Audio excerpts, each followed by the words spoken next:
thank Jasper for his fine speech, and also Ben Harris-Quinney to continue case for the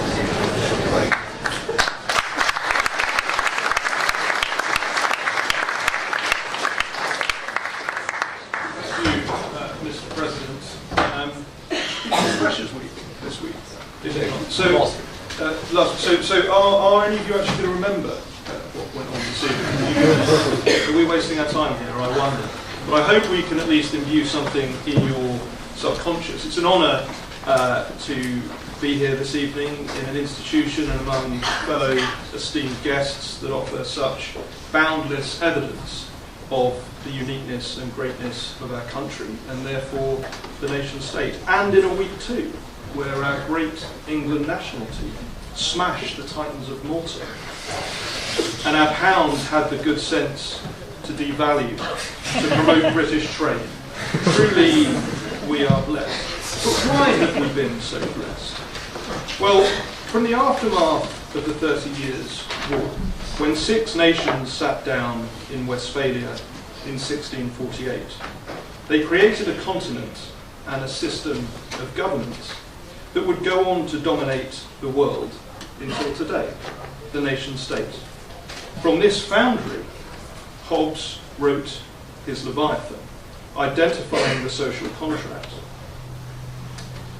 and bringing to an end the barbarism of war of all against all. This gave nations and their peoples identity, language, focus, context, clear governance, and therefore the birth of accountability of government. And from here, wealth and stability, the like of which humanity had never before known, flowed. Now, 1648 was admittedly a fair while ago. So because it was so far back in time, is it therefore necessary to move on again, as we once moved from peoples to nations? Is it necessary to move from nations to one world, one universe, one dimension? I studied for my undergraduate degree in France, among a student body, half of whom were headed to the European school in Bruges. And when they got there, I went to visit. Bruges is the principal feeder school for those who wish to work in the European Union. And they were being taught the post-nation state model of international affairs. And they were being trained how to implement that model. And 2 things struck me. One, the realization for the first time that the movement to end the nation state was not merely pontification. It was moving to active implementation. And 2, unlike the great comparable shifts of the past, it was not born of necessity or from a movement or will from the people, but by a narrow elite who have incorrectly assumed both necessity and desire. I watched last week, in fact, the film Independence Day Resurgence.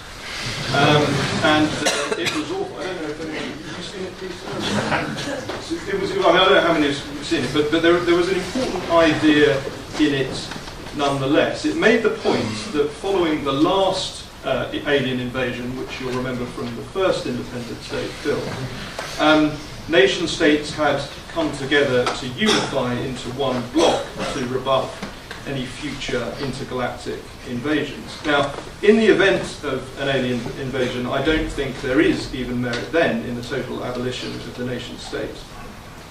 But even as a terrible film, Independence Day Resurgence, presented, that is the sort of catalyst that I believe would be necessary to require a change in thinking on our current model. The model that has given us all we have. No such necessity exists. And as with the idea of the abolition of the nation state, I believe it belongs to science fiction rather than present fact. Beyond identity, family, sense of place, structure, the nation state has given us an organised system of competition between states, which, yes, has led to conflict, but has also led, far more significantly, to great wealth, ingenuity, trade and diversity in the world. That Europe has the densest collection of nation-states presents no coincidence that it is also the cradle of civilization. In the same edition of The Guardian, I read a scathing attack on Britain and its institutions, only to turn to find the travel section praising the wonderful, untouched nature of a typically Italian village. I have found the greatest advocates of the abolition of the nation-state are actually those who have drunk the deepest from its many benefits. A natural product of the accountability that the national structure presents is also democracy. And I'm a great believer that democracy is the most relevant and accountable when it is at its most local. And much as we have seen it bemoaned by the proposing side this evening, this was the failure of the European Union, at least in Britain, to give us representation, to give us accountability without being remote from our people.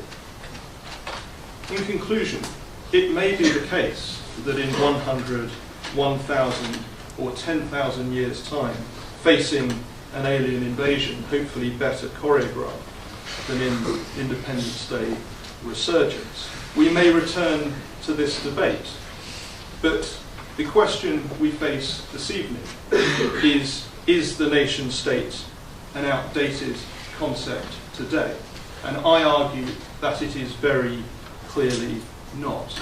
As Churchill once said, do not let bold and spacious plans for a brave new world distract your attention from the great value and defence that is required of what you have and hold today. I therefore implore you to vote against the motion. Thank you.